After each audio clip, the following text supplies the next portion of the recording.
अल्लाह तबारक व तआला अज़्ज़ा व जल्ला ने अपने कामिलीन बंदों का जिक्र फरमाया, अपने सालिहीन बंदों का जिक्र फरमाया और इबादुर रहमान जो रब के बंदे हैं उनका जिक्र फरमाया। औलियाउर रहमान जो रब के महबूब हैं उनका जिक्र फरमाया। उलाइक हिज़्बुल्लाह जो अल्लाह की जमाअत है उनका जिक्र फरमाया। अल्लाह तबारक व तआला अज़्ज़ा व जल्ला ने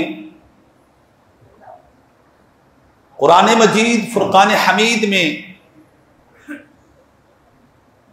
अपने उन बंदों का जिक्र फरमाया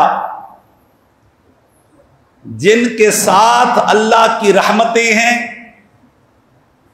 जिनके साथ अल्लाह की बरकतें हैं, जिनका साथ अल्लाह देता है।